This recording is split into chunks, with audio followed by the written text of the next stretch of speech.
Hello friends, आज मैं 65th BPSC 2020 का पेपर 2 पॉलिटी से क्वेश्चन लेके आया हूँ। क्वेश्चन है, ई शासन से आप क्या समझते हैं? ई शासन को लागू करने में बिहार की स्थिति का वर्णन कीजिए। फ्रेंड, ये क्वेश्चन हाल ही में जो कोविड-19 की वजह से महामारी फैली उसके संदर्भ में ये रखते हुए ये क्वेश्चन जो ई शासन का जो बहुत ही महत्वपूर्ण योगदान रहा उस चलते ये क्वेश्चन पूछा गया है। तो फ्रेंड, ई शासन से आप क्या समझते हैं पहले उसके बारे में बताएंगे। तो हमारे पास इसमें एपीजे अब्दुल कलाम का ई शासन के बारे में कहा हुआ है, तो उसको पहले लेंगे, फिर ई शासन के बारे में थोड़ा सा व्याख्या करेंगे, फिर इसमें स्मार्ट जो होता है ई शासन में उसका क्या तात्पर्य होता है, स्मार्ट का क्या फुल फॉर्म है उस पर बात करेंगे। फिर ई शासन को लागू करने में बिहार की क्या स्थिति है उसके बारे में डिस्कस करेंगे।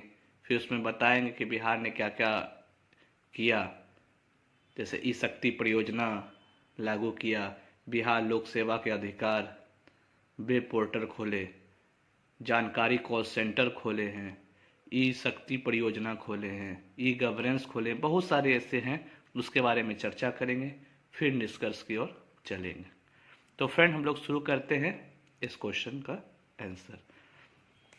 पहले हम एपीजे अब्दुल कलाम का जो कोट है उसको लेते हैं कि वो ई शासन के बारे में क्या कहते हैं।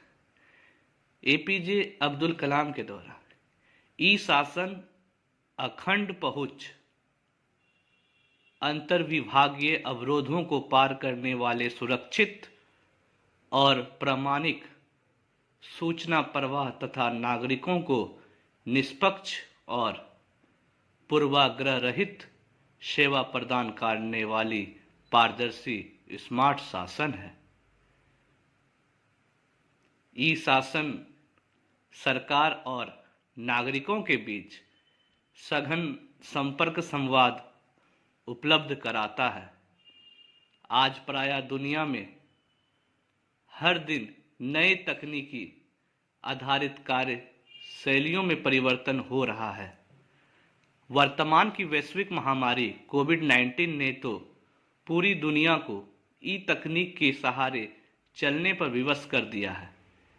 ऐसे में बिहार भी विभिन्न क्षेत्रों में विज्ञान एवं तकनीक के साथ कदम ताल मिलाकर चलने का हर संभव प्रयास कर रहा है।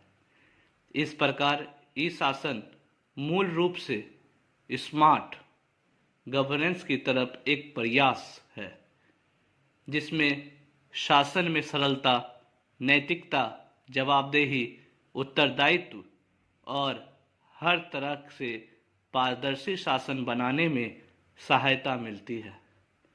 भारत में ई शासन योजना की शुरुआत 2006 में हुई थी। तो फ्रेंड्स, अब स्मार्ट जो बात चर्चा आया तो उसके फुल फॉर्म, उसका शब्द का जो स्मार्ट शासन है उससे क्या तात्पर्य है उसके बारे में चर्चा करेंगे। Smart as for simple, simple का मतलब है सरल, सरकारी नियमों एवं विनियमों का सरलीकरण। एम फॉर मॉरल, जिसे इंग्लिश में नैतिकता बोलते हैं।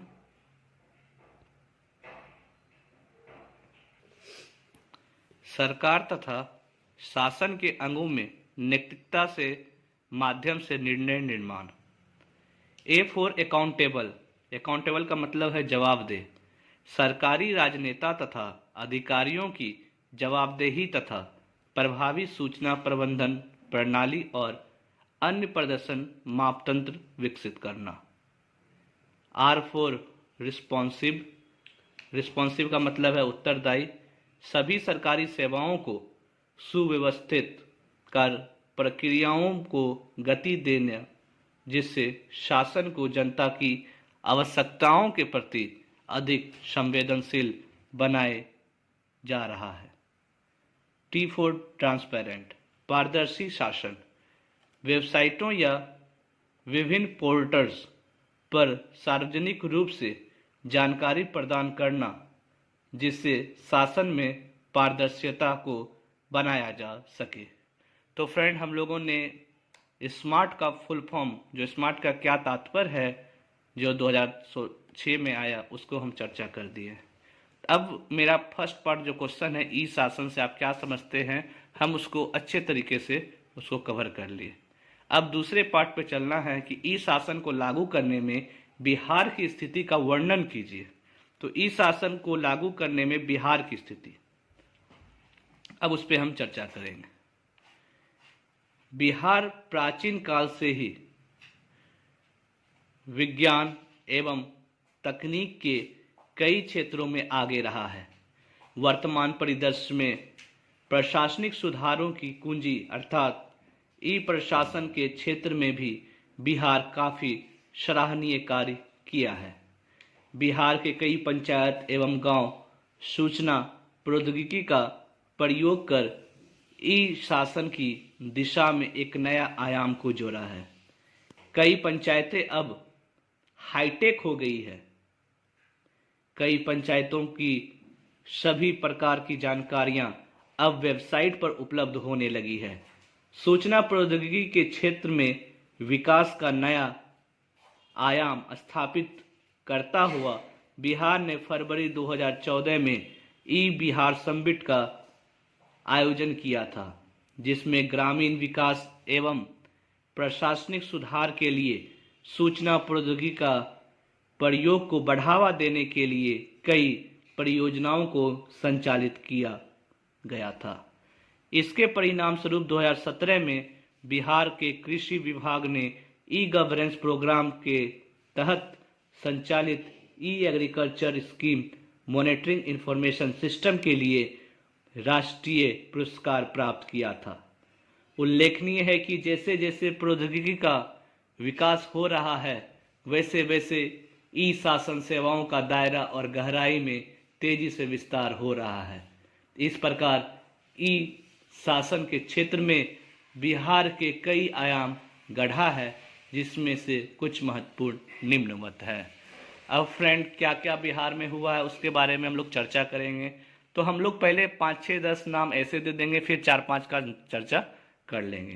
पहले है बिहार जन शिकायत निवारण प्रणाली, दूसरा ई शक्ति परियोजना, तीसरा ई प्रिजन, चौथा है जानकारी कॉल सेंटर, पांचवा ई डिस्ट्रिक्ट योजना, छठा बिहार लोक सेवा के अधिकार, सातवां ई गवर्नेंस, इस प्रकार इत्यादि। तो अब हम लोग एक एक करके सबको डिस्कस कर लेंगे, 2 लाइन 3 लाइन उसमें लिखना है कि क्या क्या है। पहला अगर हम बात करें बिहार जन शिकायत निवारण प्रणाली। बिहार जन शिकायत निवारण प्रणाली के तहत जनता के दरबार में मुख्यमंत्री कार्यक्रम में आए आवेदनों को निष्पादित करने में सहूलियत हुई है। इससे विभिन्न विभागों एवं जिला प्रशासन से जुड़े आवेदनों को निष्पादित समय पर कराने में सहायता मिली है। उल्लेखनीय है कि यह प्रणाली वेब आधारित एक कंप्यूटरिस्ट जन शिकायत निवारण प्रणाली है। दूसरा है ई शक्ति परियोजना। ई शक्ति परियोजना के माध्यम से मनरेगा परियोजना में पारदर्शिता आई है। उल्लेखनीय है कि वह प्रणाली बायोमेट्रिक आधारित एक सत्यापन प्रणाली है, जिसके द्वारा मजदूरी भुगतान की प्रणाली में सुधार किया गया है। तीसरा अगर हम बात करें जानकारी कॉल सेंटर। जानकारी कॉल सेंटर के माध्यम से बिहार सरकार ने सूचना के अधिकार अधिनियम के तहत आम जनता को सूचना उपलब्ध कराने का एक अभिनव प्रयोग की है। इसके तहत आईसीटी का उपयोग कर आम नागरिक को सहज रूप से जानकारी दी जाती है। उल्लेखनीय है कि देश में अपने आप में यह अनोखी योजना के लिए बिहार को वर्ष 2008-9 में राष्ट्रीय ई गवर्नेंस पुरस्कार से सम्मानित भी किया गया था। इसके तहत किसी भी कार्यक्रम आदि की सूचना आसानी से पा सकते हैं। पांचवा बात करें बिहार लोक सेवा के अधिकार। बिहार लोक सेवा के अधिकार के तहत 15 से अधिक सेवाओं को शामिल कर निष्पादन का समय निश्चित किया गया है। इसके जरिए आम नागरिकों को एकल खिड़की के माध्यम से कई सेवाओं का लाभ प्रदान किया जा रहा है। यह प्रशासनिक सुधार एवं पारदर्शिता का एक उत्तम माध्यम बनकर लोगों के बीच चर्चित है। अगला बात करें तो स्टेट सर्विस डिलीवरी गेटवे।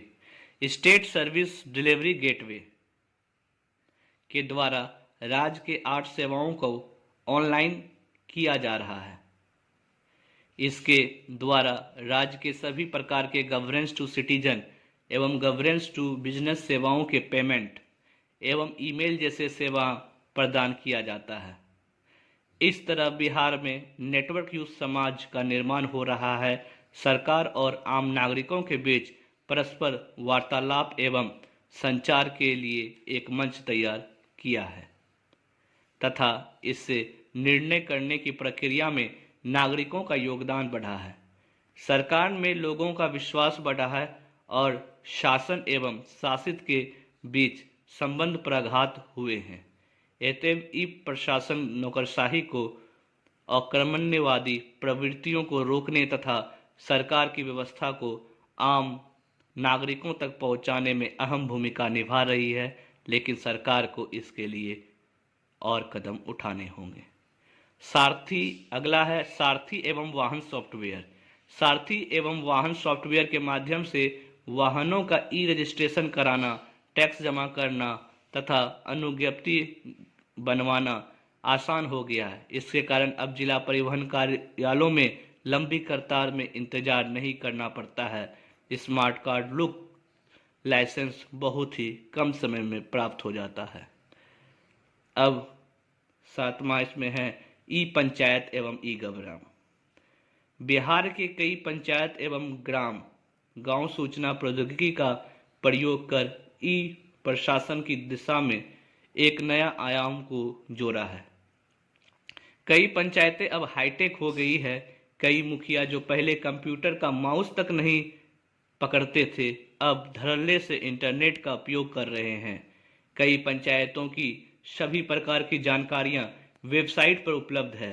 देश में पहली बार महिलाओं को पंचायती राज संस्थाओं में 50% आरक्षण देने वाला बिहार ई पंचायत एवं ई ग्राम के द्वारा ई शासन को बढ़ावा देने में भी आगे आ रहा है। अब 9वां पॉइंट इसमें डिस्कस करें तो कई पंचायतों ने अपने वेबसाइट एवं पोर्टल। राज्य के कई पंचायतों ने अपने पंचायत का वेबसाइट एवं पोर्टल बनाया है। पश्चिमी चंपारण की 1 दर्जन से अधिक पंचायतों ने अपना वेबसाइट एवं पोर्टल तैयार किए हैं, जैसे बेकुंठा, झझरा, जगदीशपुर, शिवराजपुर इत्यादि। इन पंचायतों के वेबसाइट पर लॉगिन करते ही सभी प्रकार की सूचनाएं, चाहे वहां का इतिहास हो, भूगोल हो या आर्थिक विकास हो, आसानी से मिल रहा है। मुखिया से बात करने के लिए लोगों को फोन या मोबाइल का सहारा लेने की आवश्यकता नहीं है। वे इंटरनेट के जरिए अपना सुझाव और अपनी शिकायत उन्हें भेज सकते हैं। अब ई शासन के अन्य उपाय के बारे में हम चर्चा करेंगे। इस प्रकार राज्य में सूचना प्रौद्योगिकी के प्रयास से नई नई परियोजनाओं को लागू कर सरकार ने ई प्रशासन को बढ़ावा देने का काम किया है, जिससे आम नागरिक को काफी सहूलियत हुई है। प्रशासनिक एवं योजनागत लागत में कमी आई है, कार्य क्षमता में बढ़ोतरी हुई है, व्यापार जगत एवं ग्राहकों को गुणवत्तापूर्ण सेवा का लाभ मिल रहा है। योजनाओं एवं सेवाओं में पारदर्शिता आई है। भ्रष्टाचार विरोधी आवाज तेज हुई है। प्रशासन एवं आम जनता दोनों में जवाबदेही आई है।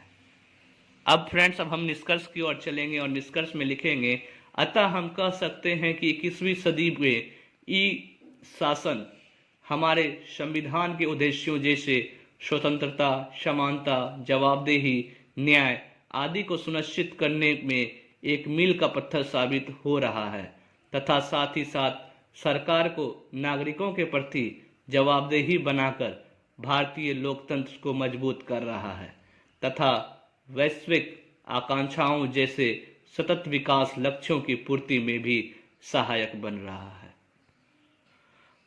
तो फ्रेंड्स, हमने इस क्वेश्चन का अच्छे से डिस्कस किया कि ई शासन से आप क्या समझते हैं और ई शासन को लागू करने में बिहार की स्थिति का वर्णन कीजिए। तो फ्रेंड्स, अभी भी आप देख सकते हैं कि जो 65वीं बीपीएससी में क्वेश्चन पूछा गया है ये करंट से रिलेटेड और बहुत ही जो एक आम जनमानस को या कोई आम कैंडिडेट जो विद्यार्थी है उन्हें पता होना चाहिए कि आखिर दुनिया में क्या चल रहा है और क्या क्या आवश्यकता है। यह जो क्वेश्चन पूछा गया ये मूलभूत आवश्यकताओं को देखकर ही पूछा गया है। तो फ्रेंड्स, मिलते हैं अगले क्वेश्चन के साथ, तब तक के लिए thank you and have a nice day.